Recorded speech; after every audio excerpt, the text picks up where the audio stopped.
poder estar en este lugar junto con otros hermanos, alabándole a Él, sintiendo su presencia, expresando tu gratitud por todo lo que Él ha hecho en ti. Dentro de pocos días se cumplirán 3 años de aquella pandemia, de aquel histórico e inolvidable 14 de marzo del 2020, cuando en todas las naciones de la tierra se decidió meternos a todos en nuestros hogares. Y allí fue donde el Señor trató con muchas vidas, con muchas personas que no vivían una vida consagrada, una vida comprometida, personas que decían que no tenían tiempo para leer la Biblia ni estudiarla. Fue en aquellos días cuando el Señor nos dio una oportunidad histórica. Y fue en aquellos días donde me venía constantemente a la mente estas palabras de nuestro Señor: anda, pueblo mío, y entra en tus aposentos. Cierren tras de sí sus puertas. Escóndanse un poco, por un momento, en tanto que pasa la indignación.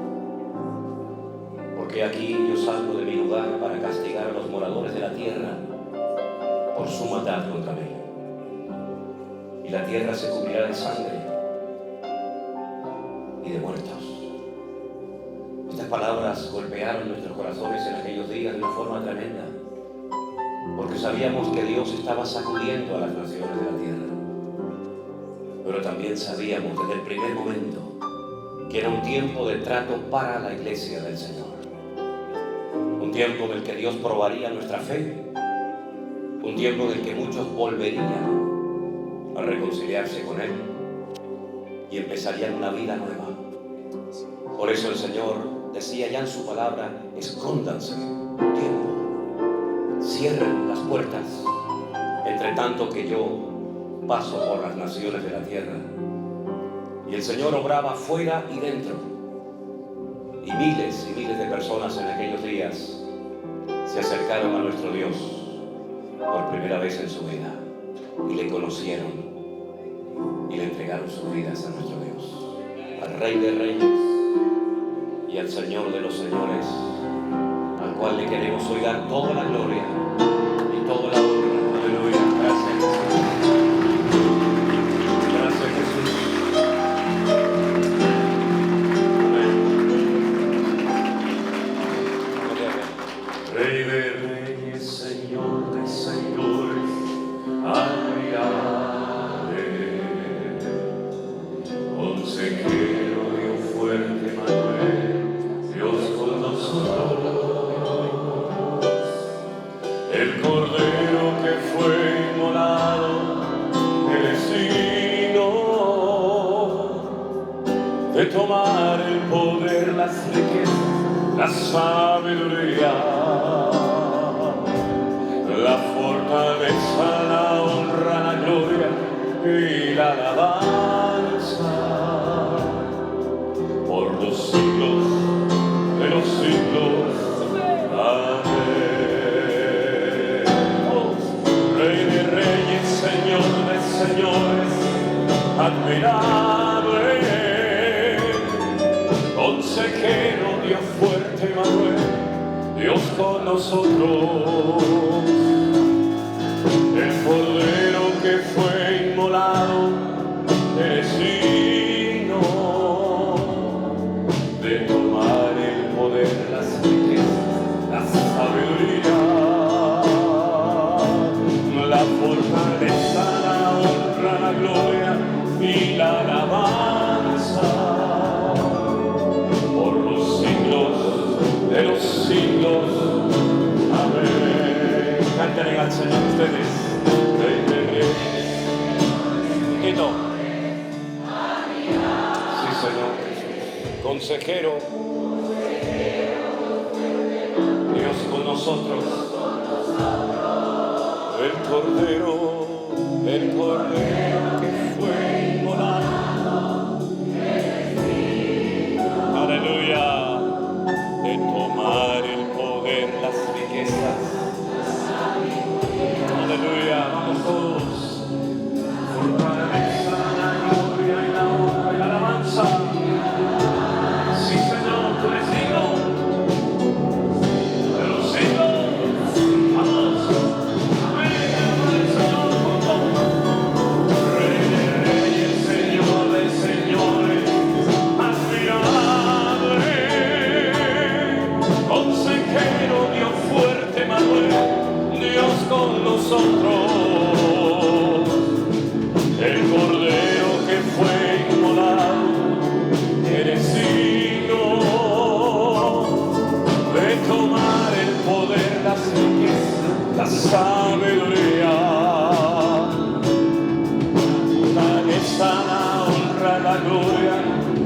alabanza por los siglos de los siglos. Amén. Por los siglos de los siglos. Amén. Por los siglos de los siglos. Amén.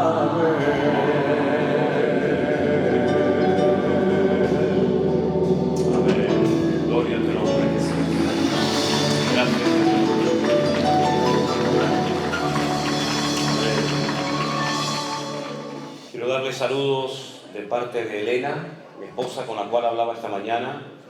Ella está en Madrid con mis hijas y con mi yerno y con mi nieto, porque han ido a un concierto cristiano y van a estar allí el fin de semana en Madrid. Llegaron ayer, van a estar hoy en ese concierto y mañana ya vuelven otra vez a casa, a Tenerife, para el culto a la tarde. Y ella me decía cómo me gustaría poder estar con mis hermanos en esta mañana, en esta reunión, pero debido a una situación que pasó con nuestra hija Miriam, que tiene que comenzar justamente, miren por dónde me acabo de dar cuenta ahora mismo, el día 14 de marzo. El día 14 de marzo del 2020 fue cuando el gobierno en España, por lo menos, dictaminó el confinamiento, el estado de emergencia, de alarma, y el 14 de marzo, 3 años después, mi hija Miriam comienza un tratamiento para su enfermedad que se llama esclerosis múltiple. Así es que las vueltas que da la vida, ¿verdad? ¿Quién nos diría en aquellos momentos lo que iba a suceder 3 años después? Pero hemos visto su gloria durante todos estos años. Hemos quedado realmente sorprendidos y seguimos estando sorprendidos por la cantidad de personas que en muchas naciones de la tierra en aquellos días entraban en contacto con nosotros a través de correos, a través de mensajes, de llamadas, y no dejamos de sorprendernos cuando viajamos por algunos de los lugares donde nos invitan o donde hay hermanos que se quieren juntar, como por ejemplo aquí en San Francisco. Recién hemos estado en Las Vegas y también ya veníamos anteriormente de Miami. No nos dejamos de sorprender de ver hermanos que conducen horas y horas y días incluso, y hermanos que vienen en avión haciendo un esfuerzo tremendo para estar en estas reuniones, y la verdad es que les agradezco de todo corazón el esfuerzo que muchos de ustedes han hecho para poder estar en esta mañana en este sitio. De verdad que el Señor les bendiga. También mando saludos, hablé con él esta mañana, nuestro copastor de la iglesia en Tenerife, Anderson, que espero que algún día pueda venir por aquí, por estas tierras, y también lo puedan conocer a él y él pueda también ministrar. Él manda saludos. Anoche tuvieron una vigilia de oración en una de nuestras iglesias allí en Canarias y estuvieron orando por esta reunión en esta mañana. Él manda muchos saludos. Y gracias al Señor por su vida también. Una de las cosas que quisiera decir, no lo he dicho en estos días, pero quiero decirlo en esta mañana. A mí no me importa que la gente reenvíe los devocionales, y cuando tengo tiempo, apenas tengo tiempo últimamente, a veces ni para comer. Ayer, ustedes saben que estaba aquí y no pude comer, era imposible comer. Me venía a la mente ese versículo que decía que Jesús y los discípulos no tenían tiempo ni para comer, ¿verdad? Y ayer no comí aquí porque eran todos saludos y fotos y en fin, estas cosas que a ustedes les gusta tanto, ¿no? Entonces, a mí no tanto, pero bueno, no me queda otro remedio, ¿no? Entonces, no me importa eso, que reenvíen mensajes, que reenvíen lo del pastor online, los cultos. Lo que no me gusta, en absoluto, son los oportunistas. Son las personas que con mi nombre, con el nombre de nuestro ministerio, Centro Evangélico Vida Nueva, con mi cara, abran páginas en Facebook o en YouTube o donde sea, y después incluso se dediquen a pedir dinero en mi nombre. Ustedes saben que yo no pido dinero ni nada a nadie. No pido nada. Me quedo muy sorprendido cuando hay hermanos que vienen y te dan un regalito, te dan un sobre o lo que sea, porque yo sinceramente no pido nada, ni aprovecho estas oportunidades que tal vez otro las podría aprovechar. Pero yo no pido dinero jamás, ni aquí en presencia de ustedes, ni a través de las redes sociales. Entonces, si en algún momento ven mi fotografía o ven una página ahí en Facebook o un canal en YouTube donde hay alguien que José Manuel Sierra, Centro Evangélico Vida Nueva, y ahí hay predicaciones, le cambian el fondo, a veces ponen unos fondos horribles. Si por lo menos pusieran unos fondos, ¿cómo se llaman fondos? ¿Cómo lo llaman? Unas carátulas bonitas, pero es que a veces, hermanos, ponen carátulas o fondos que dan miedo, parecen el anticristo, y ahí me ponen en medio, ¿no?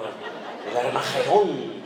Y yo digo, sí, ni gusto tienen, son hasta vulgares en la forma de presentar su ministerio o como se llame. Entonces, si alguien quiere reenviar los cultos y tal, yo no tengo ningún problema, no es mi palabra, es la palabra del Señor. Y que la palabra corre y sea glorificada y mucha gente sea interesado por el Señor a través de lo que ustedes reenvían, amigos, parientes, conocidos, etc.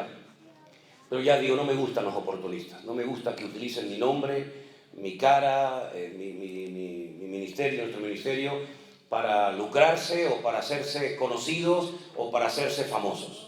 Si ponga su nombre, no ponga el mío, no usurpe una identidad. A lo mejor a usted le hubiera gustado ser José Manuel Sierra, yo qué sé, si tiene ese complejo de inferioridad, pues hermano, Dios lo bendiga, pero no usen mi nombre, nuestros nombres, mi fotografía, para incluso pedir dinero para levantar un templo. Hace tiempo me mandó alguien y me dice, van a construir un templo. Digo, ¿dónde? No, usted está pidiendo dinero para levantar una iglesia. Yo no estoy pidiendo dinero a nadie. Otra vez alguien pedía dinero para los niños pobrecitos de África, porque habían oído que nosotros trabajamos con niños pobres en África, en Kenia. Entonces, tengan cuidado con esas cosas. No, bueno, usted con su dinero puede hacer lo que le dé la gana, a ver si me entiende. Como si lo quiere mandar al Papa de Roma, a mí me da igual. A mí me da igual lo que usted haga con su vida y con su dinero. Pero tengan cuidado porque hay gente sin escrúpulos. ¿Se puede decir aquí la palabra sinvergüenzas? Bueno, ya la dije. Ya la dije. No, es que a veces una palabra normal para nosotros es terrible para otros, ¿no? Y hay hermanas que me dicen, usan una palabra, dicen, no, nosotros decimos, yo lo eché, le dije que se fuera, pero algunos de ustedes utilizan una palabra para que una persona se vaya. No diga eso, por favor, no diga. Eso para nosotros es terrible. Esa palabra jamás en mi vida me atrevería yo a decirla, porque para nosotros los españoles es una palabra muy, muy fuerte, terrible. No le voy a explicar lo que es, porque hasta me da vergüenza decirlo, ¿no? Y entonces uno tiene que tener a veces cuidado, porque dices una cosa y lo dices tan normal y te escriben, pastor, y estiran así la palabra, pastor, lo que usted dijo. Por ejemplo, nosotros, y perdonen, nosotros en España utilizamos una palabra para cuando hay un desorden, cuando hay un caos, ¿no? Por ejemplo, imagínense, yo entro aquí y todo está tirado, todo está desordenado, es un relajo esto, ¿no? Y nosotros decimos, esto es un desmadre. Un desmadre, es un despelote, como dicen los argentinos, es un caos, un balagán, como se dice en hebreo, ¿sí? Y entonces me escribían y me decían, pastor, ¿qué ha dicho? Digo, un desmadre. No, pastor, igual. En fin, ustedes ven los correos bonitos, pero los feos me lo mandan a mí por privado. Y ahí me llaman de todo, ¿no? Bueno, hermanos queridos, dicho esto, a mí me gusta siempre cuando tenemos un tipo de estos encuentros o actividades, en uno de los mensajes, hablar de los acontecimientos finales, ¿sí? Es un tema que a mí me apasiona, llevo muchos años estudiando las profecías bíblicas y yo creo que en esta mañana, viendo el hambre que hay de parte de ustedes hacia la palabra del Señor, yo creo que sería bueno que reflexionáramos un poquito acerca de los acontecimientos finales. ¿Les parece? Cierre sus ojos un instante, por favor, y vamos a orar y pedir la bendición de Dios para esta palabra que hoy el Señor quiere compartir con todos y con cada uno de nosotros. Padre, te doy muchísimas gracias por este privilegio tan maravilloso que nos estás dando de poder estar aquí esta mañana juntos con tantos hermanos y también con hermanos que ahora mismo nos están siguiendo también por las redes, por Facebook, por Zoom, por los cuales también oramos, Señor, y pedimos que tu palabra caiga en buena tierra, en corazones sedientos y preparados y dispuestos para aprender más y más de ti, Señor.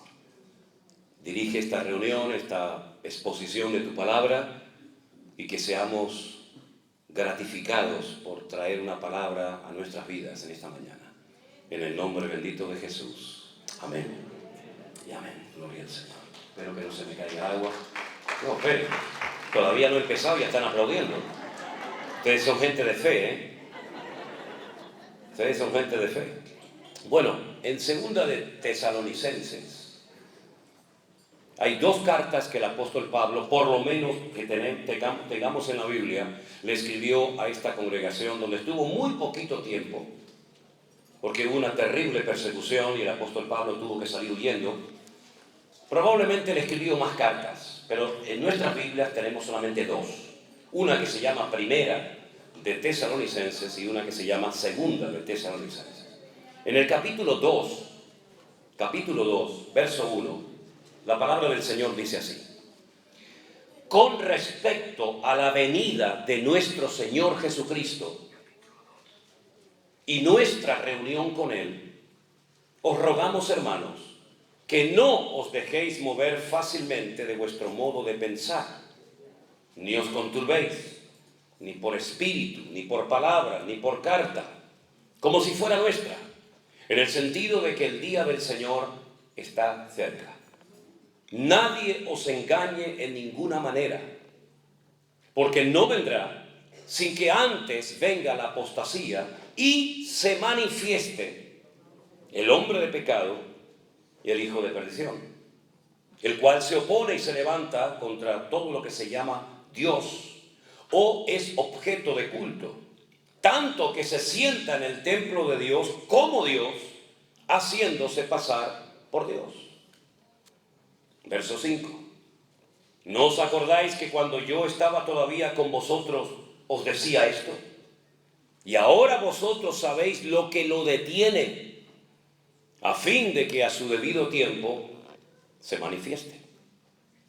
Porque ya está en acción el misterio de la iniquidad, solo que hay quien al presente lo detiene, hasta que él, a su vez, sea quitado del medio. Entonces se manifestará aquel inicuo, quien el Señor matará con el espíritu de su boca y destruirá con el resplandor de su venida.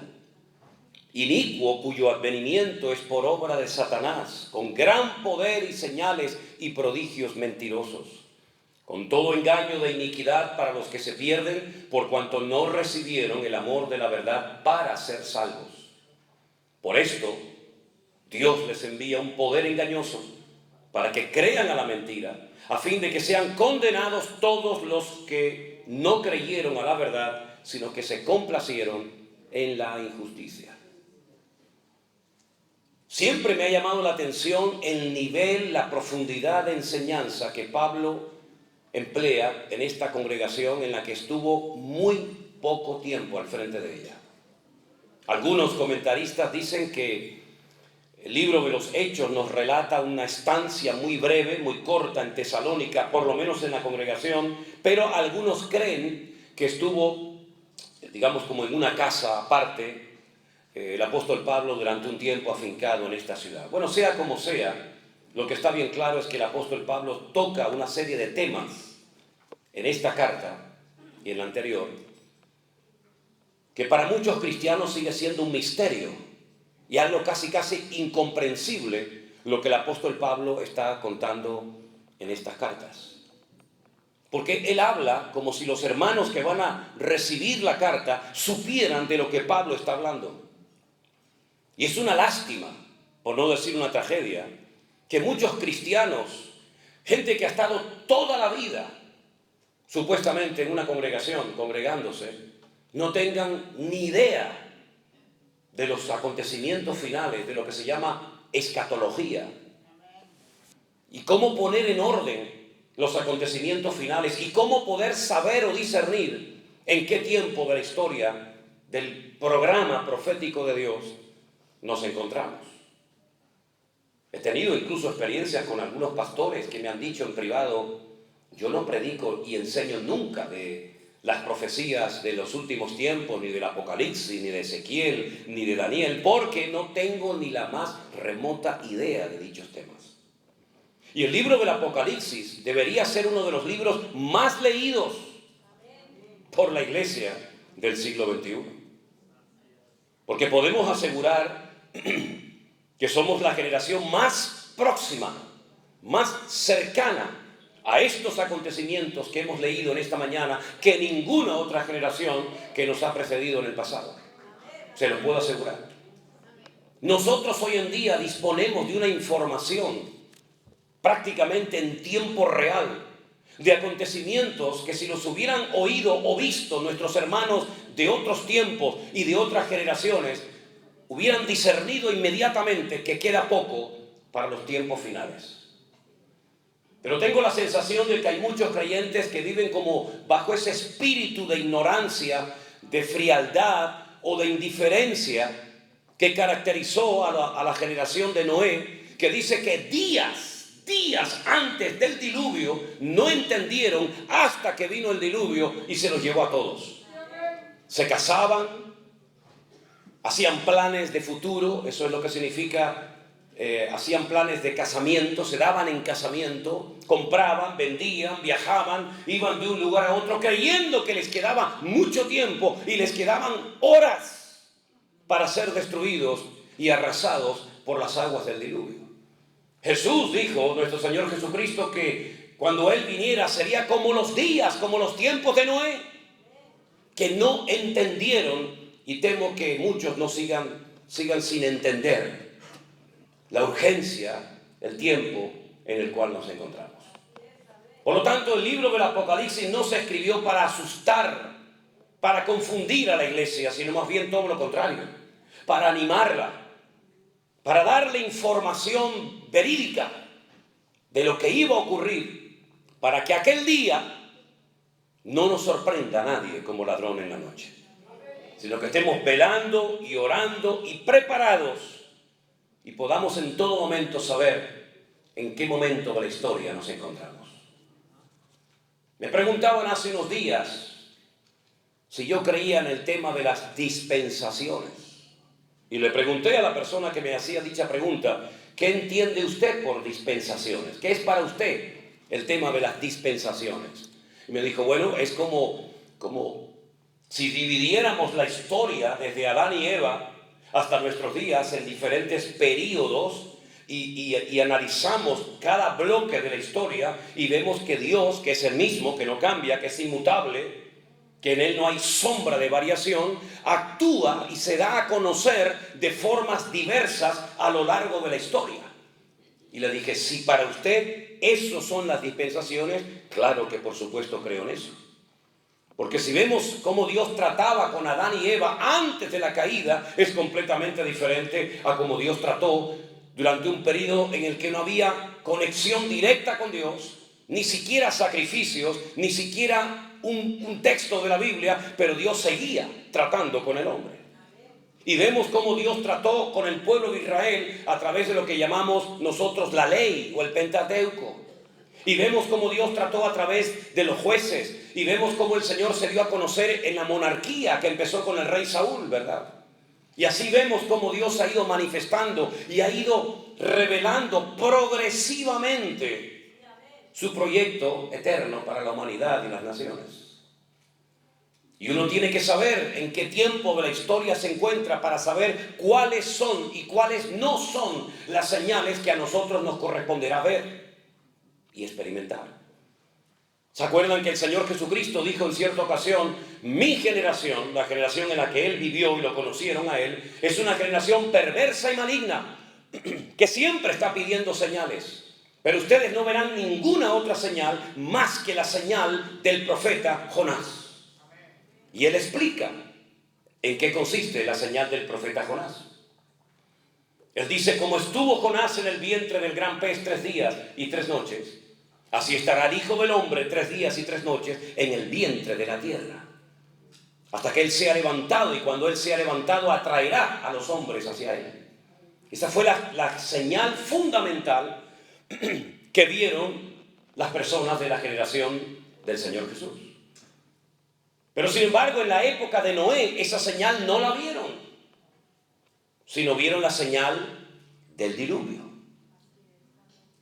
La generación que salió de Egipto no vio el diluvio, no experimentó la confusión en Babel, pero sí vio la señal tremenda que la recordarían y la seguirán recordando hasta el final de los tiempos, de que fueron una nación de esclavos en Egipto y por fin lograron salir victoriosos y libres de esa esclavitud que duró siglos, rumbo a la tierra prometida. Fue la señal que a ellos les tocó. Pero nosotros no hemos visto ninguna de esas señales. No hemos visto el diluvio, no hemos visto la destrucción o la dispersión de los que querían construir la Torre de Babel, no hemos visto la resurrección de Jesús y su muerte, no hemos visto la liberación de la esclavitud de Egipto, ni el transcurrir el peregrinaje por el desierto hasta entrar en la tierra de Canaán. Nosotros no hemos visto nada de eso. Tenemos información por las páginas de la Biblia, pero no las hemos vivido en carne propia. Pero eso no significa de que nuestra generación, nuestros tiempos finales, no verán ciertas y determinadas señales que otros no vieron, pero que nosotros, lo más seguro que también las podamos ver. Entonces, no esperemos lo que no nos corresponde ver ni recibir, pero sí tenemos que estar preparados para lo que sí nos corresponde experimentar, ver y vivir. Cuando el apóstol Pablo le escribe a los hermanos de Tesalónica, él les está hablando en un nivel de madurez y de profundidad que ellos ya conocen y dominan. Porque para ellos no es un misterio, no es la primera vez que oyen hablar de un personaje llamado por Pablo el hombre de pecado. La personificación del pecado es la antítesis, es lo opuesto a lo que fue el Señor Jesucristo, que fue la personificación del orden, la personificación de la santidad, la personificación de la verdad. El hombre de pecado es el opuesto a como fue nuestro Señor Jesucristo. Su característica principal es que es un hombre de pecado. El pecado lo domina, el pecado lo controla, el pecado lo dirige, el pecado es la señal de identidad de este personaje político que se ha de levantar próximamente. El hombre de pecado, nadie lo llama así, solamente Pablo en la Biblia. Pero añade un adjetivo más, dice que es el hijo de perdición. No lleva a la gente a la verdad, lleva a la gente a la perdición, a la condenación eterna, a la mentira. Y así como la verdad te hace libre a través de Cristo, este hombre te lleva a la muerte por la esclavitud que produce la mentira en el corazón y en la vida de las personas que le siguen. Pero añade otro calificativo más, y es el que aparece en el versículo 9, que lo llama inicuo. La palabra inicuo, un sinónimo de inicuo, sería malvado, perverso, injusto. Fíjense, toda la información que estamos teniendo simplemente con tres nombres: hombre de pecado, hijo de perdición e inicuo. Desde el primer libro de la Biblia hasta el último, los nombres son muy importantes. El nombre define lo que tienes delante. Por ejemplo, si yo digo Coca-Cola, todo el mundo sabe lo que es, cómo sabe, etcétera, etcétera, porque se han ganado un nombre a nivel mundial con una reputación o una fama con ese nombre. Cada uno de nosotros tenemos un nombre que nos diferencia de la persona que tenemos a nuestro lado. Incluso cuando uno va a la Biblia se encuentra que Dios recibe diferentes nombres o calificativos. Por ejemplo, esta mañana aquí se mencionó el nombre Adonai. Adonai es el nombre que se emplea solamente para hablar de Él, del Señor. Adonín sería mi Señor, Adoneno sería nuestro Señor, y así sucesivamente. Pero si le quiero hablar a un Señor nunca lo voy a llamar Adonai, lo voy a llamar Baal. Baal, sí, Baal significa Señor. Por eso dice la Biblia que Sara le llamaba a su marido mi Señor, Baalí. Atá Baalí, tú eres mi marido. Y vemos en la Biblia que el primer nombre que nos da la Biblia como dato informativo acerca de ese Dios creador es un nombre en plural, que es el nombre Elohim. Bereshit bara Elohim et hashamayim bet haaretz. En el principio creó Elohim. La traducción literal sería dioses, porque todo lo que termina en in es el plural masculino en hebreo. Pero es que es un término polivalente que no solamente hace referencia a Dios, a la pluralidad de Dios, sino también se emplea, por ejemplo, cuando vamos a los 10 mandamientos. Dice, Lo yisher leja Elohim al panay. No tendrás dioses, Elohim, delante de tu cara, delante de tu rostro, para postrarte ante ellos y adorarlos. Es decir, que en Génesis 1:1 aparece el nombre Elohim para hablar del Dios vivo y verdadero, y en Éxodo 20, los 10 mandamientos, dice, no tendrás Elohim, no tendrás dioses. Y hay un salmo que dice que Dios está en la reunión de los Elohim, en la reunión de los dioses.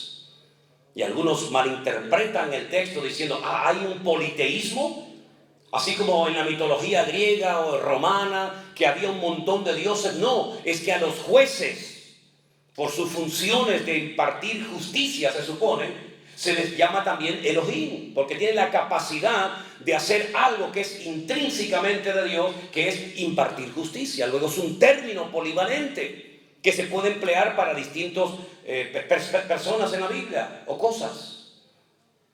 Así que tenemos por una parte Elohim, tenemos por una parte Dios, tenemos por otra parte Adonai, tenemos por otra parte Rafa, tenemos tantos nombres de Dios, es el mismo Dios, pero a través de cada uno de sus nombres podemos descubrir la esencia de Dios.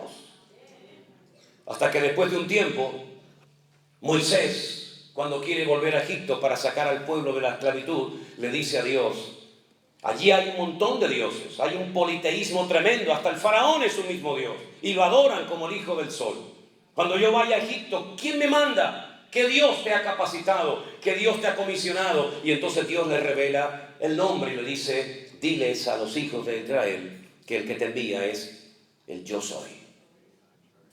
Es una traducción, tratando de traducir una expresión que en castellano ni en ningún idioma del mundo tiene una traducción literal, porque el verbo liyot, que es el verbo ser o estar en hebreo, en tiempo presente no existe. Es como en inglés el verbo to be, ¿no? I am, you are, ¿no?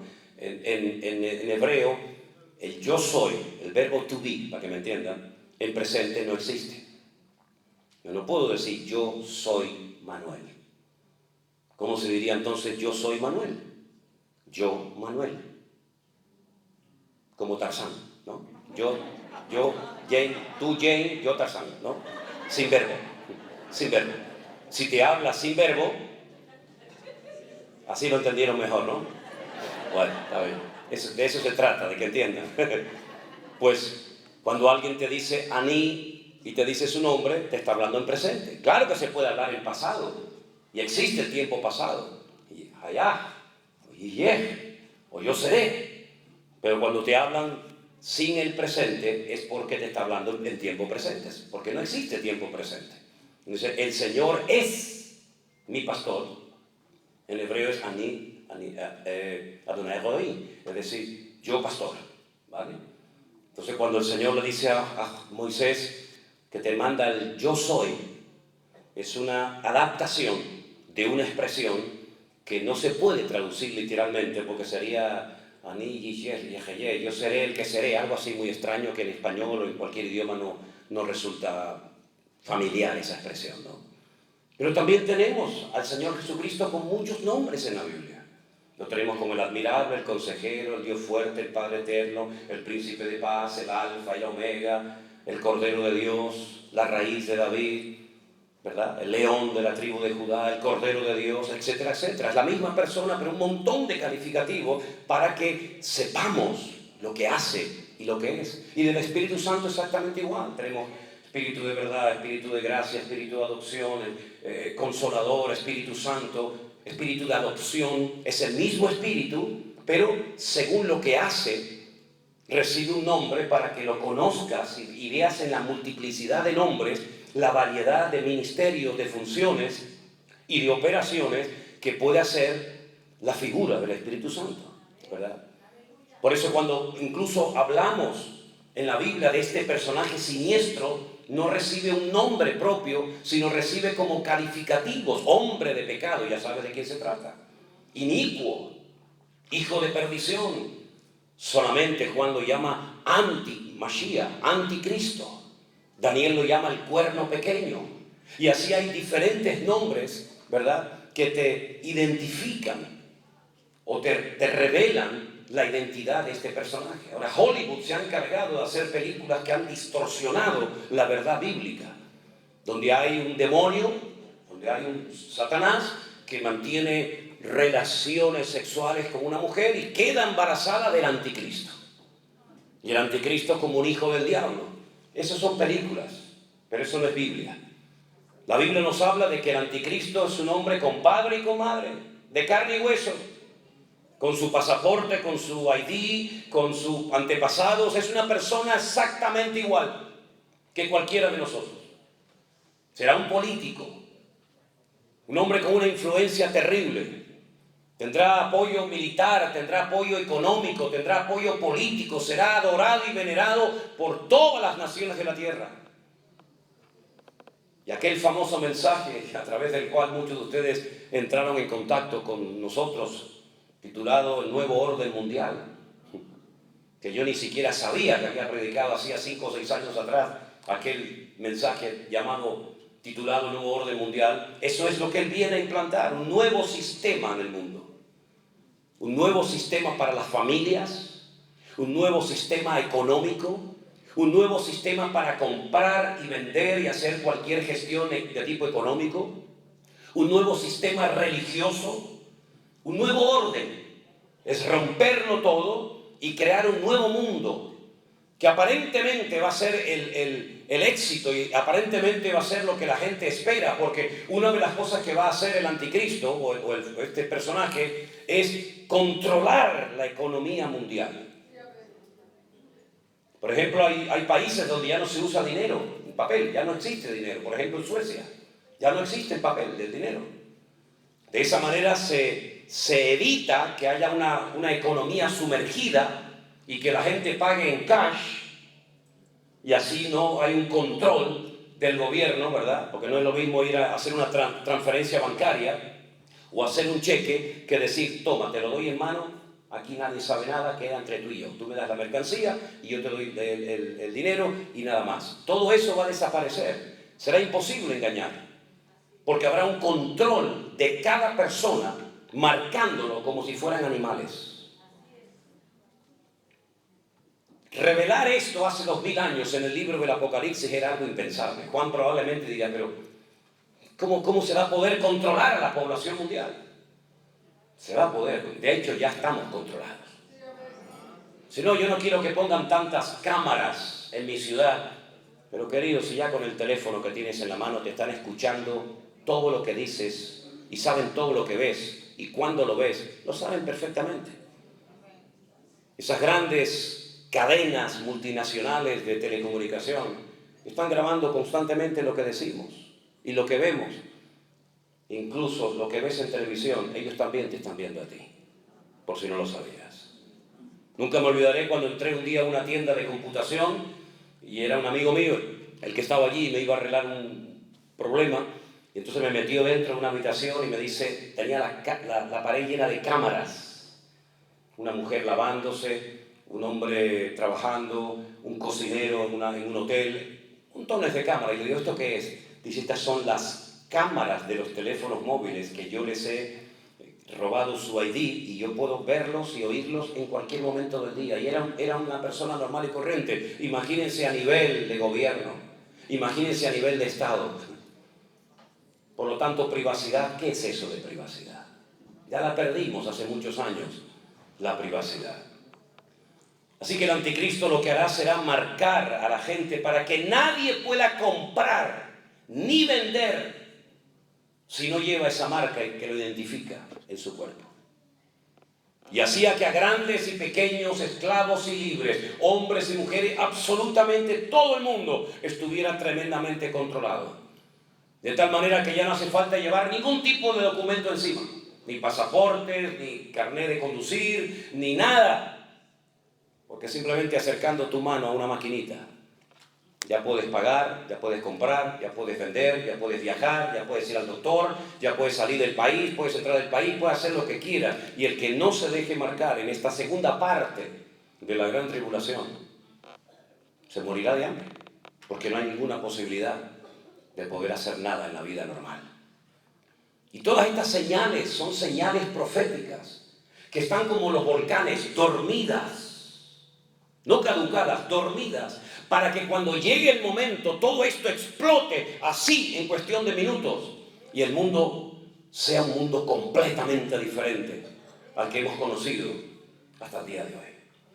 Pero hay un orden en todo esto y ese orden es importante que usted lo conozca para que sepa dónde estamos y para que no estemos preocupados, ni confundidos, ni amedrentados, sino que sepamos que hay un orden y en ese orden el libro del Apocalipsis lo relata con juicios y utiliza la palabra sellos, trompetas y copas. 7, 7, 7, total 21. Y este periodo tremendo de la tribulación de los últimos tiempos comienza con desatar el primer sello. Y es entonces cuando este hombre entra en la escena mundial y se le puede reconocer y decir, este es o este no es. ¿Cómo podrían saber los creyentes que estamos acercándonos a esos tiempos y que ese hombre ya se ha dado a conocer? Porque lo va a hacer de una forma tan normal, tan natural y tan sutil que algunos ni se darán cuenta. Claro, déjenme aclararles algo. A mí me educaron en la escuela bíblica donde estudié y a muchos cristianos que nosotros no vamos a ver nada de esto. Nada, ustedes preocúpense porque el Señor va a hacer así, como una aspiradora, y va a sacar de la tierra a su iglesia y la iglesia no va a ver nada de esto. ¿Me lo puede demostrar con la Biblia? Porque yo puedo decir lo que quiera. Pero si usted no me lo puede demostrar con la Biblia, yo no tengo por qué decir amén a su palabra. Esa idea de que la iglesia no iba a estar en ningún momento de lo que llamamos la tribulación de los últimos tiempos, la inventó un cura. Un cura, no fue un pastor, no fue un reverendo, fue un cura en un monasterio que estudiando por su cuenta, él dijo, la iglesia católica, la verdadera iglesia para ellos, no estará en ese periodo terrible de la historia. Y él fue el que lo dijo por primera vez. Tendrá ahora mismo, póngale 150, 170 años como mucho. Pero durante 2000 años los cristianos nunca creyeron en eso. Se preparaban para los últimos tiempos. Porque el Señor había dicho, todo el que quiera vivir piadosamente sufrirá persecución. ¿Cómo vivían los hermanos nuestros en Europa en la Edad Media? Preparándose para ser perseguidos. ¿Cómo vivían los cristianos en España, en Alemania, en Suiza, en Inglaterra, en aquellos siglos? Preparándose para que en cualquier momento pudieran morir decapitados, quemados, torturados, etcétera, etcétera. ¿Cómo vivieron nuestros hermanos de los primeros siglos? Preparándose para ser mártires en cualquier momento. Es más, Pablo les decía que ellos se habían sentenciado a muerte. No nos vamos a llevar una sorpresa, ni la mano a la cabeza cuando vengan y nos digan tú, a la hoguera, a morir crucificados, sino que ya ellos se habían condenado a muerte y sabemos que un día te va a tocar a ti, hermano, y otro día a ti, y otro día a mí, pero tarde o temprano todos vamos a morir. Ellos lo sabían perfectamente. Incluso había hermanos, según Hebreos, la carta a los Hebreos, que cuando los agarraban y pedían un rescate, como estos que secuestran gente, ¿no? Y dice, pague tanto en 24 horas y no le matamos. Ellos decían, no me paguen el rescate. Pero hermanos, si no pagamos el rescate, lo matan. Es que si no, no voy a recibir recompensa de mártir. Así que no me paguen el rescate, porque así tendré mejor recompensa en la presencia de Dios. Increíble, todo lo opuesto a lo que nosotros hacemos hoy en día, que oramos para no tener problemas, y si los tenemos oramos para que se vayan, porque parece que son cosas que el diablo nos manda a nuestras vidas, ¿verdad? Así que la gran tribulación es un periodo donde va a entrar este personaje en acción y se va a levantar del antiguo imperio romano. El antiguo imperio romano abarcaba toda Europa, desde Portugal, Finisterre, que se llama así, lo que ellos consideraban el fin de la tierra en España, todo lo que es Europa, todo el Oriente Medio y todo el norte de África. Por eso en la figura que dio Nabucodonosor, vio una estatua con 2 piernas, porque representa diferentes lugares con 10 cuernos y una cabeza. Y los cuernos en la Biblia siempre son naciones y las cabezas son imperios. Eso es así siempre. Y es interesante notar que de ese antiguo territorio romano se levanta este personaje terrible. Y ya en Bélgica, en el corazón de Europa, está una sede de gobierno para todo un continente. Ustedes no viven esa experiencia, porque ustedes están aquí como ajenos de todo esto. Pero en Europa todos tenemos una misma moneda, desde el norte hasta el sur, desde el este hasta el oeste. Todos tenemos una sola moneda. Ya no es como antaño que uno tenía que ir a un sitio y cambiar los francos, las liras, las pesetas. No, ya eso no existe. Solamente hay una moneda. Usted puede viajar con esa moneda, el euro.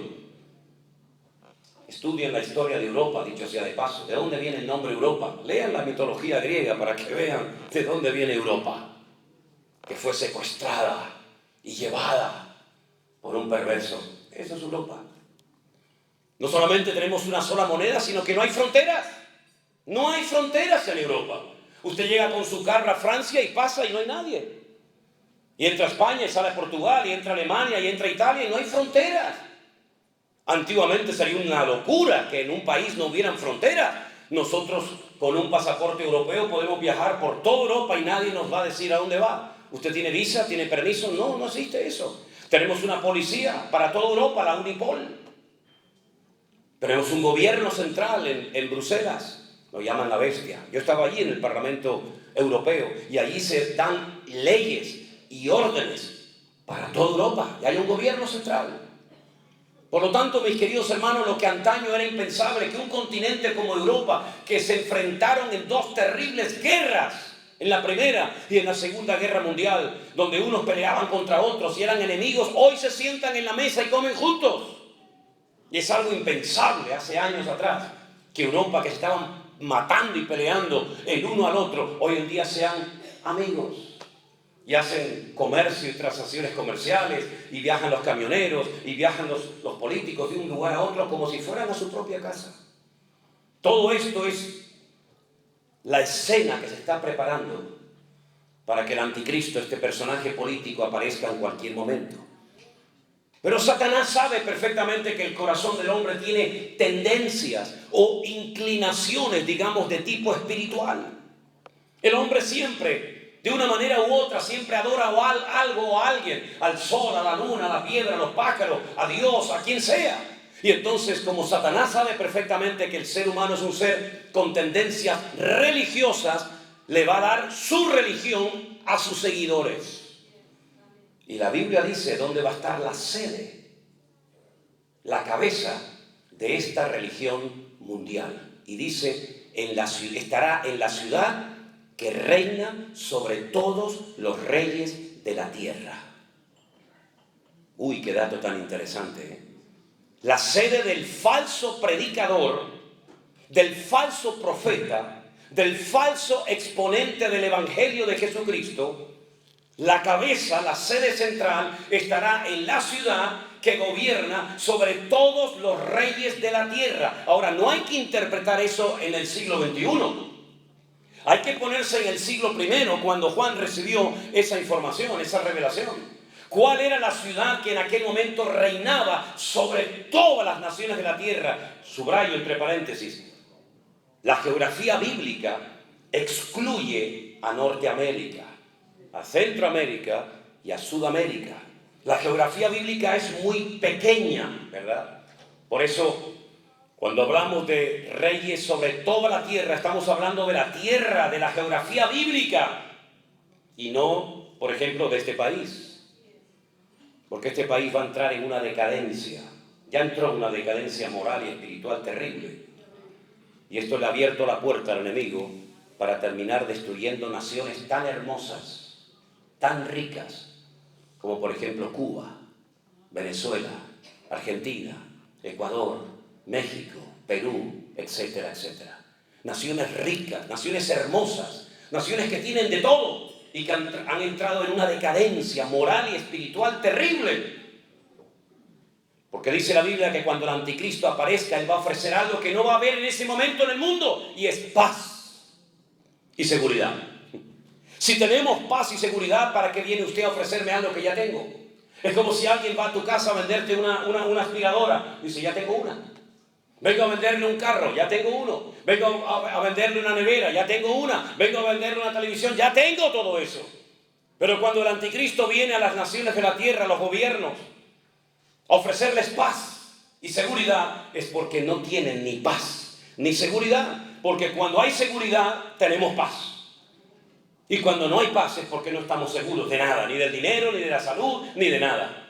Entonces el anticristo, este es el eslogan de su campaña.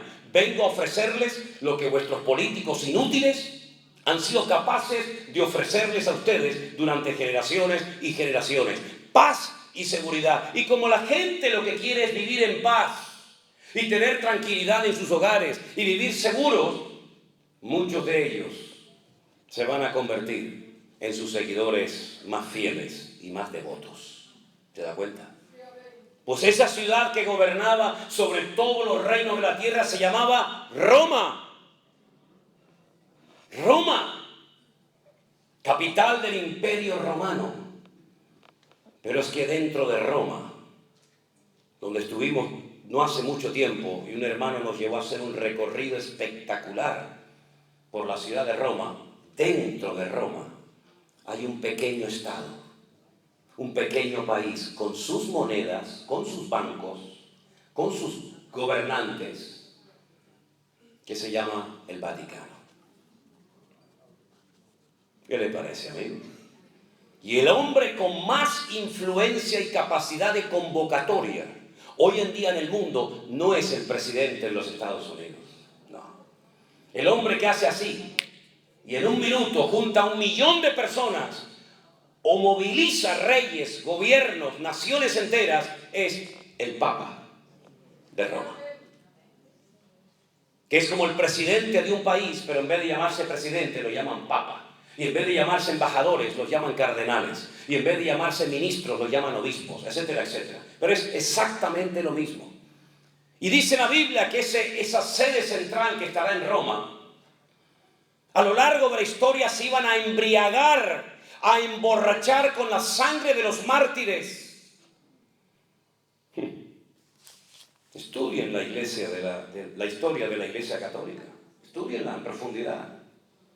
Y miren cómo, por ejemplo, los reyes de España, por ejemplo, Felipe II, hizo un pacto con el clero e inventaron lo que se llamó la Santa Inquisición, donde mataron a centenares y a miles de cristianos, hermanos nuestros, por el gran delito de leer la Biblia o de convertirse al Evangelio de Jesucristo. Y si algún día van a Madrid, vayan a la Plaza de Colón, al Museo de Cera, y en la primera planta hay una sala enorme, tal vez tan grande como esta, donde están los aparatos, que se llama Sala de los Tormentos de la Santa Inquisición. Y en la ciudad de Toledo, donde estaremos Dios mediante en nuestro congreso ahora en el mes de abril, ustedes pueden ir y van a ver los sellos, ¿verdad?, de los oficios cuando decían condenado a la hoguera, condenado a la hoguera, porque te hacían un favor quemándote y purificando tu alma al fuego. Y no solamente la Santa Inquisición existió en España, sino que vinieron también a México, y vinieron también a Perú y a otras naciones, persiguiendo a judíos y persiguiendo a los protestantes, como nos llamaban en aquella época, porque en aquella época protestábamos, hoy en día nos acomodamos. En aquella época abríamos la boca, hoy en día nos callamos, para que nadie sepa que soy cristiano en mi trabajo y me expulsen. Y así como los musulmanes hoy en día se paran en cualquier plaza pública o restaurante o donde sea y ponen su alfombra y rezan mirando a la Meca, dándole las espaldas a Jerusalén, los cristianos ya dejaron de traer las Biblias a los cultos y las llevan en el teléfono escondidas para que nadie sepa que eres cristiano. ¿Qué te parece? Y esos somos los hijos del Altísimo, los representantes del Señor, que nos da vergüenza ir por la calle con la Santa Biblia y le damos la vuelta en el ascensor para que crean que llevamos un libro, una agenda. La iglesia necesita una sacudida urgente, hermanos. Hay algunos que viven no sé dónde, pero están ajenos a esta realidad de que las cosas van a cambiar, y de hecho están cambiando. Miren lo que le están enseñando a nuestros hijos, a nuestros nietos en las escuelas, en las universidades. Es increíble. Donde ya ni siquiera puedes levantar la voz porque te echan del trabajo, te echan del canal de televisión, te denuncian. Días antes de venir aquí a Estados Unidos, el gobierno español, que son todos una partida de inútiles, óiganlo bien, no si me están grabando ahí en la cámara, sois unos inútiles, hijos del diablo. Instrumentos del diablo sois, todos vosotros. Aprobaron una ley que un niño de 12 años se puede cambiar de sexo y de nombre sin pedirle permiso a sus padres. Algún día tendréis que rendir cuentas por lo que estáis haciendo, destruyendo a la familia de nuestro país. Y uno puede mirar a todas partes y te das cuenta que hoy en día ni siquiera puedes abrir la boca. Porque se dice, no voy a mandar a mi hijo a esa escuela o a esa universidad para que le enseñen esos disparates. Pues la policía te viene y te lleva detenido porque no llevas al niño a la escuela. Es impresionante.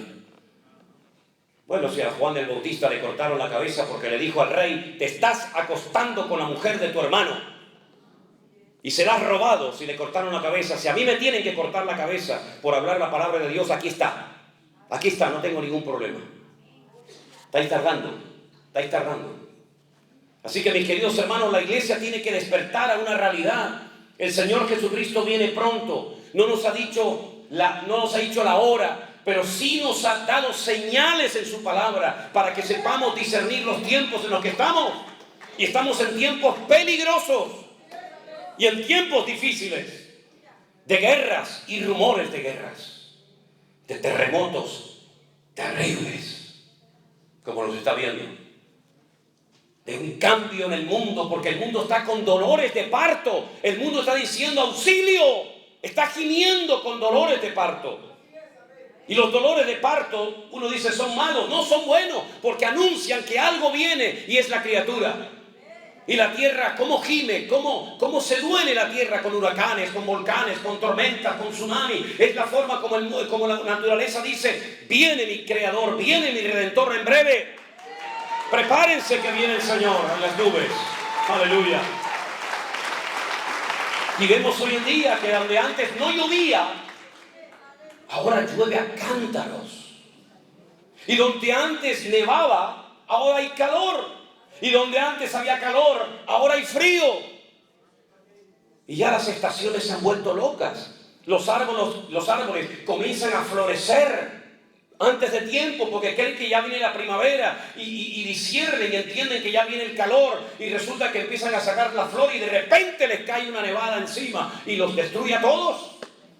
El mundo está patas arriba, se ha vuelto loco, lo malo es bueno, lo bueno es malo, lo dulce es salado, lo salado... Y así el mundo se ha vuelto loco y es una evidencia de que el mundo se está rebelando en contra de las injusticias y de la corrupción y en contra de todas las barbaridades que el hombre está haciendo. Pero algunos no se dan cuenta, solamente sueñan en comprarse un gran carro. Pues cómprate el gran carro y no sé cuándo lo vas a disfrutar porque probablemente ni siquiera lo vas a poder utilizar.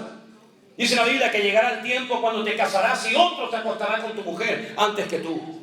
Y la Biblia dice que algunos sembrarán el campo, pero no vas a ver la cosecha, la cosechará otro. Y algunos se olvidan de que Cristo viene pronto y que estamos en este mundo de paso. Iglesia, despierta. Iglesia, despierta, por amor de Dios. Que Cristo viene pronto, que todo esto va a explotar en cualquier momento. Y la gente no se da cuenta de lo que está pasando. Pero dice la Biblia que este personaje será tan provocador, tan descarado, que va a llegar un día en el que en el templo de Dios, verso 4, se sentará en el templo de Dios haciéndose pasar por Dios. Y volveremos a la época antigua donde los Césares de Roma y los faraones querían que fueran adorados como si fueran auténticos dioses en carne humana. Ahora bien, escuchen Espero poder explicarlo bien. Cuando Jesús salió en una ocasión del templo, sus discípulos le enseñaron las maravillas del templo. Herodes lo había ampliado. Era un templo extraordinario. Y el Señor dijo, ¿veis todo esto? Mírenlo bien. Porque no quedará piedra sobre piedra que no sea destruida. En el año 70 después de Cristo, de la era cristiana, Tito, que era el hijo del emperador romano Vespasiano, destruyó y quemó el templo de arriba abajo y no dejó piedra sobre piedra. Las quemó, las fundió, porque creían que los judíos habían escondido el oro dentro de las piedras. Y las quemaron y las destruyeron y nunca más, desde el año 70 después de Cristo hasta hoy, 2023, no se ha vuelto a construir ese templo en el monte Moriah, en la ciudad santa de Jerusalén. Es decir, que si Jesús profetizó la destrucción del templo y se llevó a cabo en el año 70 después de Cristo, ¿cómo dice Pablo ahora aquí que el anticristo o el hombre de pecado, el hijo de perdición, se sentará, futuro, en el templo de Dios, haciéndose pasar por Dios? Bueno, no hay que ser muy listo para entender que lo que está profetizando aquí el Señor es la reconstrucción del templo de Jerusalén. Porque si no hay templo, ¿cómo se va a sentar en el templo? ¿Cómo se va a hacer pasar por Dios en el templo de Dios si no hay templo? Bueno, querido, lo que te está hablando aquí el Señor claramente es que el templo de Jerusalén por tercera vez va a volver a ser reconstruido. Y los que han viajado conmigo a Israel y los que viajen Dios mediante en los próximos viajes saben perfectamente que todo ya está preparado y listo para reconstruir el templo en cualquier momento. Algunos dirán, sí, pero es que hermano, en el lugar donde antaño estuvo el templo de Jerusalén, hoy en día hay el domo de la roca, esa cúpula dorada de oro, donde abajo está la roca, la piedra que es más grande que todo esto, que es como un altar donde Abraham subió con su hijo Isaac para ser sacrificado. ¿Cómo se van a ir los árabes de allí? No lo sé. Pero que el templo se va a reconstruir allí, no tengo la más mínima duda. Tal vez un terremoto, tal vez ellos mismos la destruyan, no lo sé. Pero Dios no miente y la palabra de Dios se cumplirá. Por lo tanto, esta es una de las señales de los últimos tiempos. Aquel cura que dijo que la iglesia no vería nada de esto, sino que sería arrebatada antes de la tribulación, dentro del seno de los cristianos, esa opinión o teoría no se conocía. ¿Cómo entonces se extendió tanto la idea de que los cristianos no iban a estar en lo que llamamos la tribulación o gran tribulación? ¿Cómo se extendió esto? Si no había WhatsApp, no había YouTube, no había Instagram, no había Facebook, no había redes sociales. ¿Cómo se extendió tanto por sectores bautistas, sectores pentecostales, sectores de asambleas de hermanos? ¿Cómo se extendió tanto? Ay, amigo, te voy a decir cómo. Durante siglos, cuando se imprimían Biblias, no se podían poner comentarios en la Biblia. Estaba prohibido, estaba muy mal visto que en la palabra de Dios se pusieran comentarios de predicadores o de personas conocidas o influyentes. No se podían poner fotografías, ni mapas, ni nada. Solamente era la Biblia de Génesis, Apocalipsis, ¿me explico? Pero hubo un hombre muy conocido, muy respetado en círculos evangélicos o protestantes, llamado el señor, el doctor Scofield. ¿Lo conocen? Las famosas Biblias de Scofield. Pues ya la saben. Él puso por primera vez en la historia, en una Biblia, comentarios de sus estudios, de las exégesis, es decir, de lo que él entendía que significaba ese texto. Y añadió los comentarios de este señor cura que decía que la iglesia católica o la iglesia cristiana no estaría en la gran tribulación. Y la gente creyó que era un comentario de él, y como era un hombre tan respetado y tan querido, dijeron, bueno, pues si nuestro hermano, el pastor Scofield, dice que la iglesia no estará en la gran tribulación, tiene que ser así, porque lo dice Scofield. Por eso cuántas veces yo le digo, no digan amén a todo. Analicen con las escrituras si lo que están oyendo es palabra de Dios o es palabra de hombre o es una opinión personal. Estudien, salgan de la ignorancia por amor de Dios. No digan amén a todo, porque por mucho que quieran al pastor, por mucho que lo amen, por mucho que lo admiren, mírenlo con lupa. No se traguen el camello y el mosquito. Analicen a la luz de la Sagrada Escritura si verdaderamente eso tiene fundamento bíblico o es simplemente una opinión. Porque no significa que porque yo estoy aquí esta mañana puedo decir barbaridades y ustedes tienen que decir amén, pastor, lo queremos mucho, amén. ¿Qué me quieren mucho, libainas? Olvídense de eso, hombre. No sean ingenuos, no sean tontos. Analícenme, miren con lupa si yo lo que predico es palabra de Dios, y si es palabra de Dios, diremos amén, nos guste o no. Pero si no es palabra de Dios, ni Manolo ni Perico de los Palotes, no voy a decir amén. Uy, pero es que, un momento, no me aplaudan. No digan, bueno, es que es el ungido de Jehová. ¿Y usted qué es, hermano? ¿Usted no es ungido del Señor? ¿O esto es como jefes indios, vaqueros y buenos y malos? Todos somos iguales delante de la presencia del Señor. No miren, no veneren a los hombres. Pablo era un tremendo hombre de Dios y cuando terminaba de predicar decían, gracias hermano, Dios le bendiga. Vamos a escudriñar en las escrituras si lo que este hombre nos acaba de enseñar es bíblico o no es bíblico. Y dice que eran más nobles. Pero sin embargo, yo he escuchado a predicadores que dicen, hermano, no sean tan críticos como los hermanos de Berea, que todos lo miraban y todos lo cuestionaban. No, para que te digan a ti así, sí, a todo, y vivas como un rey a costa de tus ovejas. No, mis hermanos, ya terminó ese tiempo de ignorancia y de oscuridad y de tinieblas. Ahora tenemos las Sagradas Escrituras en nuestros propios idiomas para analizar si verdaderamente eso es bíblico o no es bíblico. Y me dicen algunos, sí, pero hermano, usted no conoce ese versículo. Digo, ¿de cuál versículo me va a hablar que no conozco? ¿De qué me está hablando? No conoceré de otras cosas, pero de Biblia a mí no me va a pillar en nada. Es que la Biblia dice que Dios no nos ha puesto para ira, sino para alcanzar salvación. Y yo le digo a esa persona, por si acaso hay alguien aquí así, Dios no nos ha puesto para ira, ¿no? Vamos al Apocalipsis y busquemos la palabra ira. Busquemos la palabra ira. ¿A qué ira se refiere? Y me dice, ¿que a qué ira se refiere el texto? La ira del dragón, mencionada en el Apocalipsis, la ira del cordero, mencionada en el Apocalipsis, o la ira de las naciones. ¿A cuál de las tres iras se refiere el Señor cuando dice, yo no os he puesto para ira, sino para que alcanzáis salvación? ¿A qué ira se refiere? Dios no está airado, Dios no está enojado contigo, porque tú eres real sacerdocio, tú eres nación santa, tú eres pueblo adquirido por Dios, lavado y comprado por la sangre de Jesucristo, para que anuncie las virtudes de aquel que te llamó de las tinieblas a su luz admirable. La ira de Dios no nos va a afectar. Dios no está enfadado con la iglesia. ¿Cuántos dicen amén? Dios no está enfadado con su pueblo. Puede ser que esté triste, puede ser que esté, pero enojado hasta el punto de querer machacarnos y destruirnos. En absoluto, mi hermano, en absoluto. Mi Padre no es así.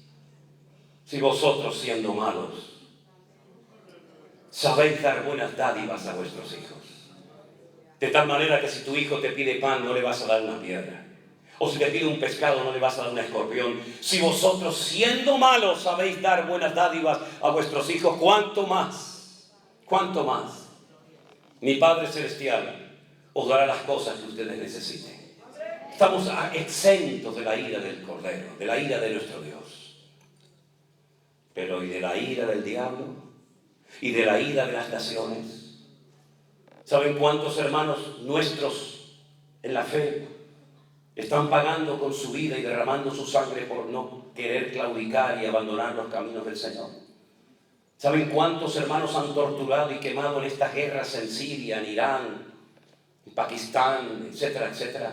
¿Saben cuántos hermanos nuestros están en este momento en campos de concentración, en Corea del Norte, en China, etcétera, etcétera? ¿Saben el precio terrible que están pagando entre algunas naciones de la tierra nuestros hermanos en Cristo? Qué lindo es estar en América. Oh, por fin el sueño americano. Oh, praise God. Praise God. Si te cogieran a ti y te llevaran ahora a Irán y te impidieran llevar una Biblia en la mano, ¿dirías praise God? ¿O dirías help me God? ¿Te das cuenta? La ira de las naciones es terrible contra la iglesia. Hay naciones donde por llevar una Biblia en la mano te cortan la mano, la cabeza. Hay lugares donde el enemigo se ha levantado con una furia contra la iglesia tremenda. Claro que el Señor no está irado conmigo, pero las naciones nos odian. El diablo nos odia, hermanos.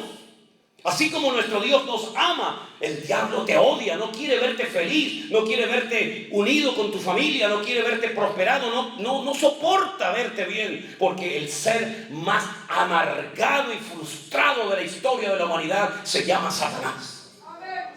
No tiene amigos, no tiene familia. No tiene iglesia, no tiene nada. Anda errante de un lugar para otro. Busca al diablo en la Biblia. No puede estar en todas partes al mismo tiempo, evidentemente. Eso solamente se le atribuye a Dios. Lo ves en el jardín de Edén, lo ves en el desierto, lo ves en la casa de Job, lo ves por aquí. Porque está errante, amargado y frustrado. Todo le ha salido mal, todo. Y además hay una sentencia sobre su cabeza, como una lápida que pesa sobre su cabeza, y es que las puertas del infierno, las cuales tú representas, no prevalecerán contra la iglesia, porque el Señor ha prometido edificar su iglesia a lo largo de la historia. Aleluya. Por lo tanto, mis queridos hermanos,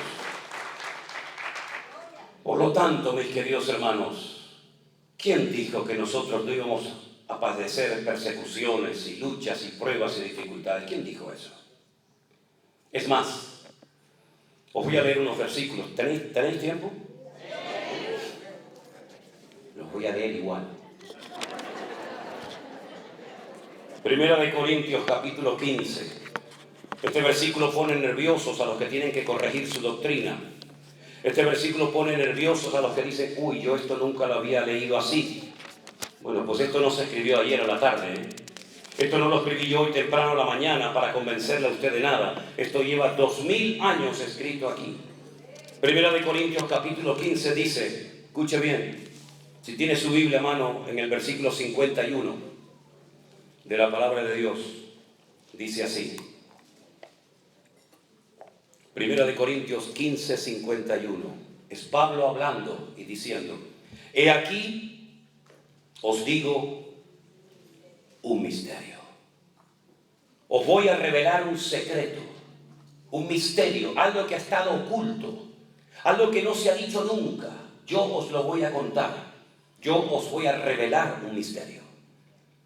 No todos dormiremos, pero todos seremos transformados.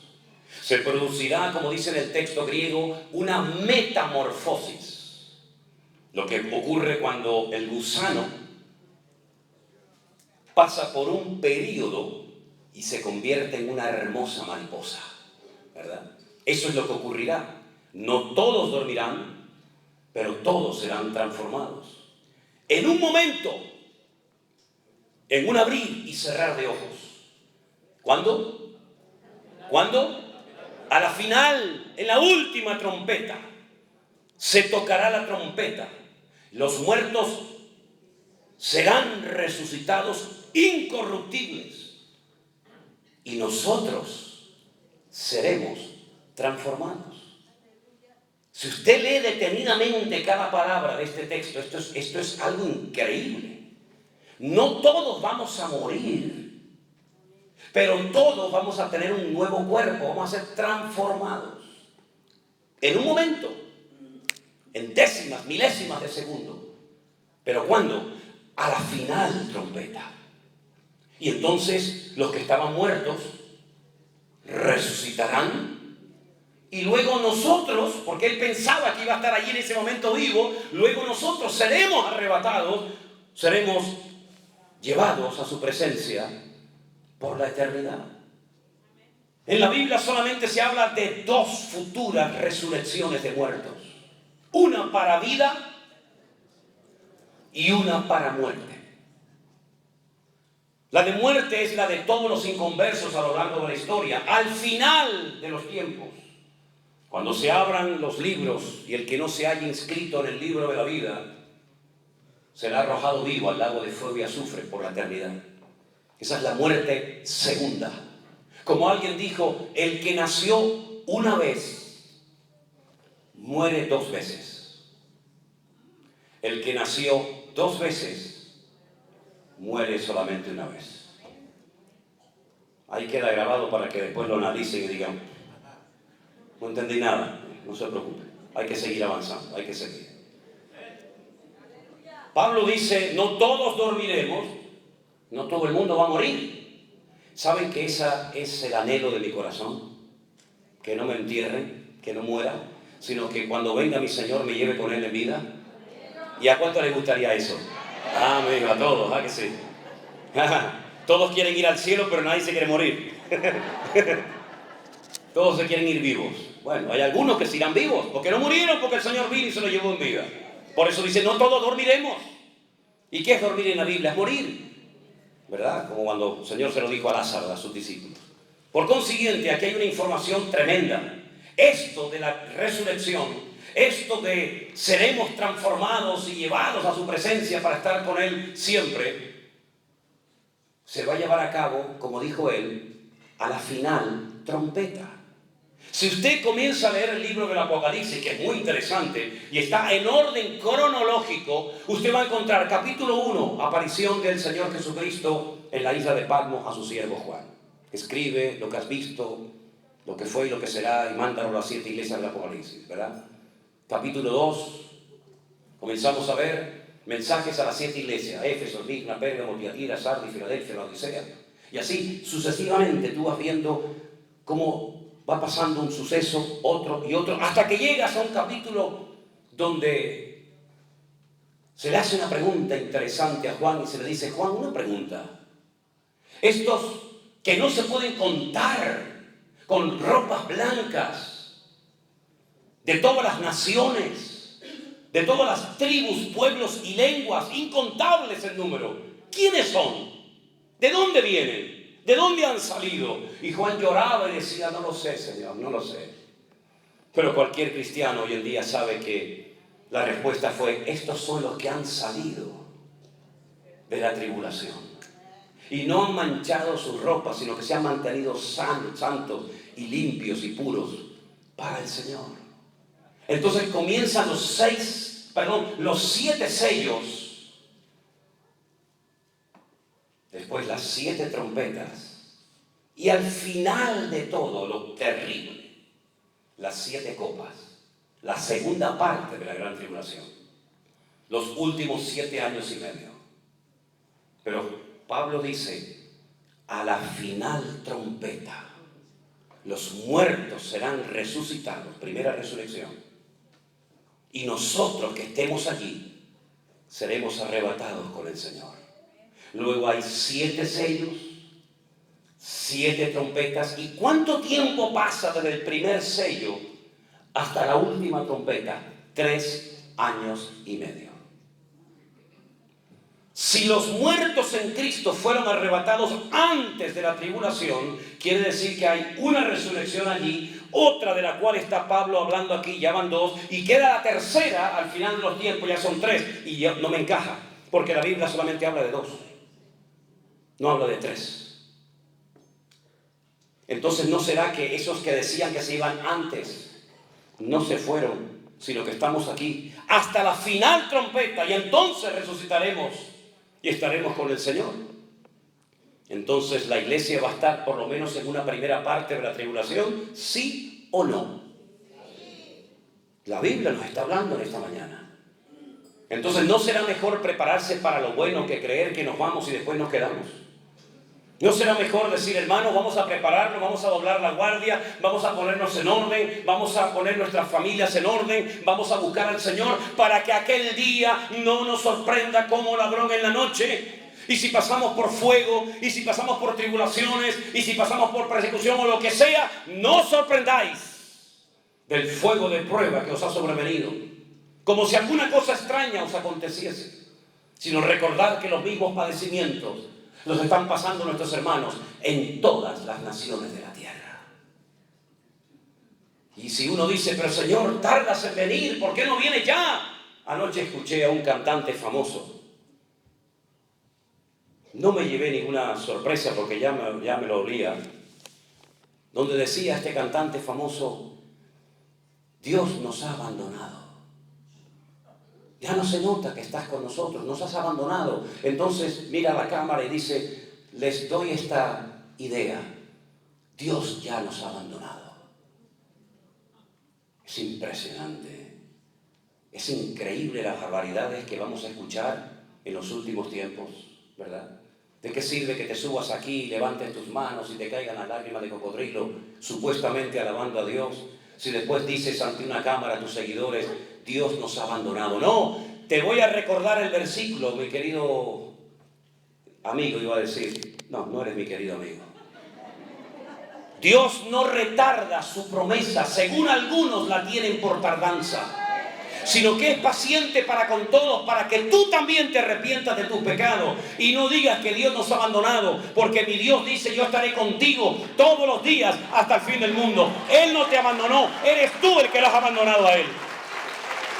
Dios no abandona a nadie, somos nosotros los que nos desconectamos del Señor. Nunca ha estado el Señor tan cerca de su iglesia como en este último tiempo. Lo creo con todo mi corazón y no lo digo por quedar bien ante ustedes. Yo creo que hacía siglos, créanme, siglos que Dios no hablaba tan directamente y tan claramente a la iglesia como de hace unos años a esta parte. Hacía años que como que no pasaba nada, todo lo que oíamos era desastre, abusos de poder, etcétera, etcétera. Pero Dios ha venido hablando y hablando y hablando y podando y cortando y corrigiendo y quitando escamas de los ojos y quitando el miedo a los hombres, etcétera, etcétera, en estos últimos años, como nunca antes. Y hay dos fechas que yo tengo grabadas a fuego en mi corazón. Nunca las podré olvidar, me han marcado para toda mi vida. 14 de marzo del 2020.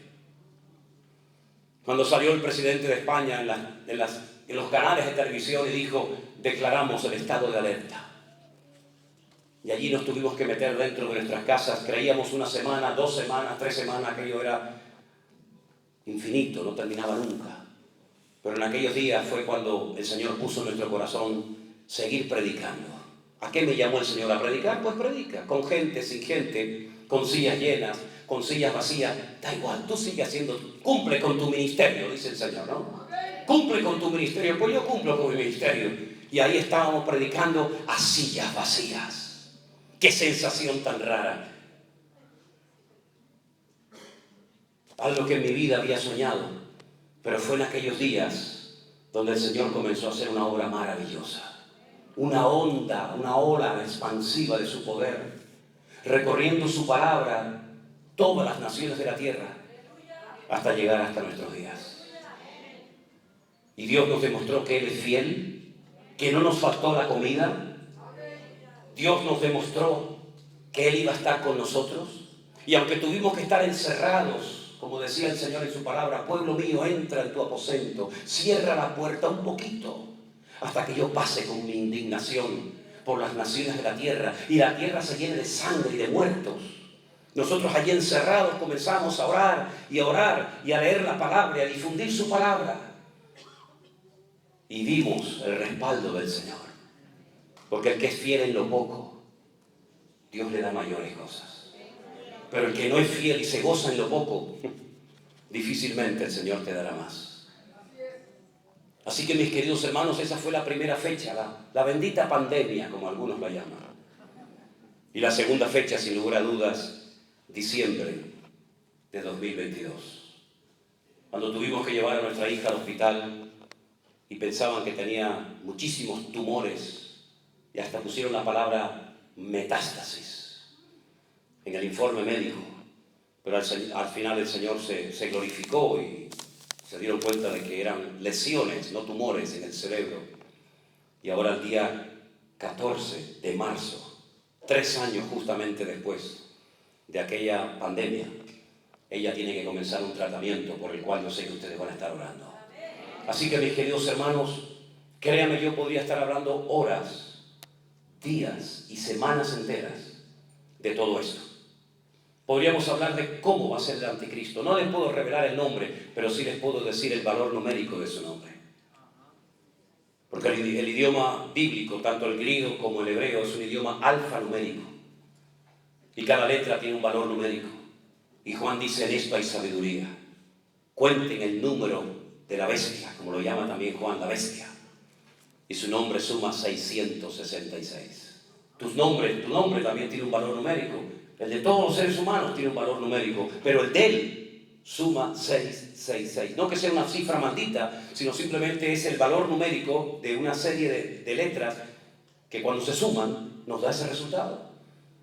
Y podríamos hablar horas acerca de este personaje, dónde se va a mover, dónde va a morir, cómo va a morir, dónde lo van a enterrar. Y podríamos hablar y explicar eso de que del Dios de sus padres no hará caso, sino que se hará y adorará al Dios de las fortalezas. Y en arameo, es un texto que está escrito en arameo, dice de Alá, Maozim. Curioso, ¿verdad? Y podríamos hablar de lo que significa y del amor de las mujeres no hará caso. No le llamarán la atención las mujeres. Ay, amigo. Nosotros entendemos lo que es eso, ¿verdad? Todo se está preparando para que sea normal lo anormal y para que sea bueno lo malo, ¿verdad? Y podríamos hablar horas del falso profeta, lo que va a hacer, cómo lo va a hacer, pero lo importante de todo esto es que estemos preparados para que cuando el Señor venga nos encuentre ocupados en su reino y en su obra. Miren, y le digo más, para no entrar en polémicas ni en discusiones, porque ni tengo ganas ni tiempo. Si viene antes, durante o después, ya nos enteraremos. Pero lo importante es que el Señor viene pronto a buscar a su iglesia. Eso es lo más importante de todo. Den ese fuerte aplauso al Señor en esta mañana, mi querido hermano y amigo. Dios le bendiga. Aleluya. Cierren sus ojos, por favor. Yo sé que ha sido mucho material y mucha información. Ahí queda grabada para que después ustedes lo puedan volver a ver y a compartir si lo desean. Pero ya digo, lo importante es que sepamos que nuestro amado y bendito Salvador viene a buscarnos para llevarnos con Él. Me voy pues a preparar lugar para vosotros y os tomaré a mí mismo para que donde yo estoy, vosotros también estéis conmigo. En la casa de mi Padre muchas moradas hay, si así no fuera yo os lo hubiera dicho, etcétera, etcétera. Señor, gracias por tu paciencia, gracias por tu palabra. Te rogamos, Señor, que esta palabra nos haya sacudido el alma para que podamos estar velando y orando, preparándonos, activos en tu reino, en tu obra. Ven a buscar a tu amada iglesia sin mancha y sin arruga, y que nosotros, Señor, estemos dispuestos a servirte hasta el último instante de nuestra vida. Bendito sea tu nombre, Señor. Bendito sea tu nombre. Bendícenos, Señor, en este día.